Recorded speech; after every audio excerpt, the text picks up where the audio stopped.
السلام عليكم. تعالوا بقى كده نعمل مع بعض النهارده اجمل ولذ واروع نوع كده من انواع كيك، سهل وبسيط خالص وكمان مكوناته بسيطه وعلى قد الايد.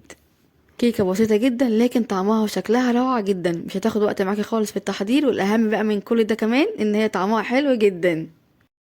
هتطلع معاكي كده هشه وخفيفه واسفنجيه، وهتبقى كمان احلى بكتير من اللي انت كده بتشتريها من بره. احلى كيك كده بقى مع كوبايه الشاي الصبح وبالف هنا. تعالوا بقى كده بينا نبدا بالفيديو الجميل ده كده على طول علشان نشوف المكونات وكمان طريقه التحضير. بس قبل ما نبدأ بأي شيء عايزين اللايك والشير للفيديو الجميل ده كده على طول علشان يوصل لأكبر عدد من الناس، وكمان الاشتراك في القناة لو لسه مش مشتركين، وتفعيل زر الجرس علشان يوصل لكم الإشعار بكل الوصفات الجديدة. تعالوا بينا نبدأ. هنسمي الله، وزي ما اتفقنا كده مع بعض في أول الفيديو إن مقاديرنا النهاردة سهلة وبسيطة خالص. معايا هنا طبقة عميقة أضيف فيه، معايا هنا كوباية من السكر هضيف عليهم كده بيضتين، والبيض هنا يا جماعة يكون بدرجة حرارة الغرفة.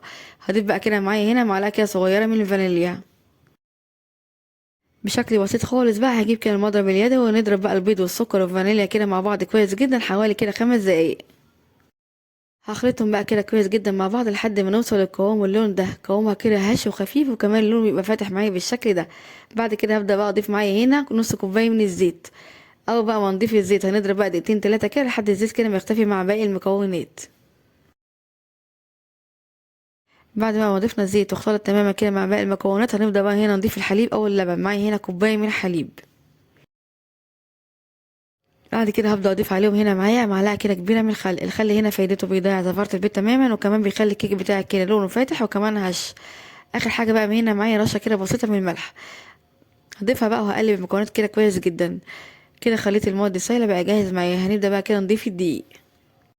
ضفت هنا معايا كوبايتين ونص من الدقيق. هندخل بقى كده الدقيق بتاعي كويس جدا قبل ما ابدا استخدمه، وكمان ضفت معاه معلقتين كبار من النشا وكمان معلقة كده كبيرة من بيكنج باودر. هقلبهم بقى كده كويس جدا لحد ما نوصل لقوام الخليط الكيك بتاعي المظبوط. قوامها كده يكون وسط، يعني ولا هو خفيف ولا تقيل بالشكل ده. في المرحله دي بقى كده جبت معلقه وزبادي وقلبت كده الخليط بتاعي كده من فوق لتحت علشان اتاكد ان الخليط بتاعي مفيهوش اي تكتلات ولا اي رواسب خالص.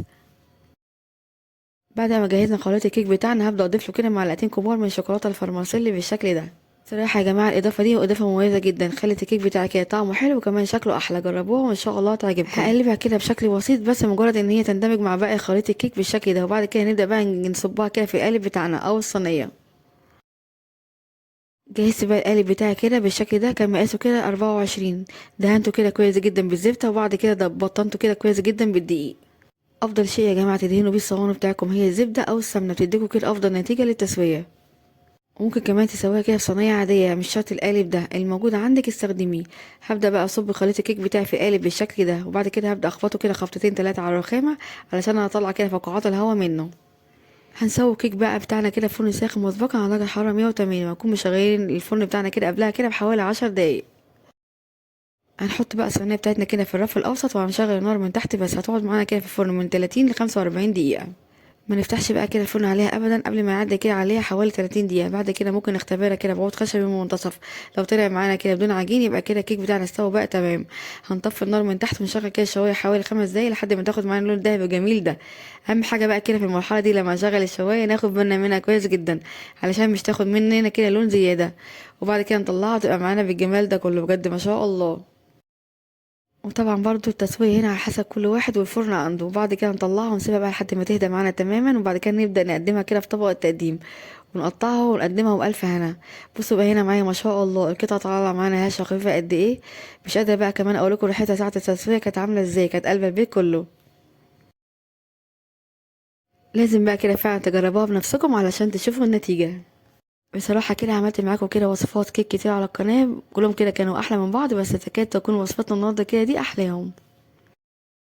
سهلة وبسيطة وكمان مكوناتها مش كتير، والنتيجة والشكل والطعم بجد روعة جدا. لازم فعلا تجربوها كده بنفسكم علشان تشوفوا النتيجة.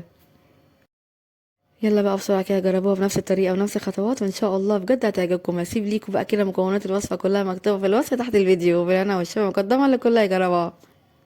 وبكده اكون خلصت الفيديو النهاردة معاكم. اتمنى بجد فيديو النهاردة وصفة النهاردة تكون عجبتكم واستفدتوا منها. لو عجبكم بقى فيديو النهارده وصفة النهارده، ما تنسوش اللايك والشير للفيديو الجميل ده كده على طول علشان يوصل لأكبر عدد من الناس، وكمان الاشتراك في القناة لو لسه مش مشتركين، وتفعيل زر الجرس علشان يوصل لكم الإشعار بكل الوصفات الجديدة.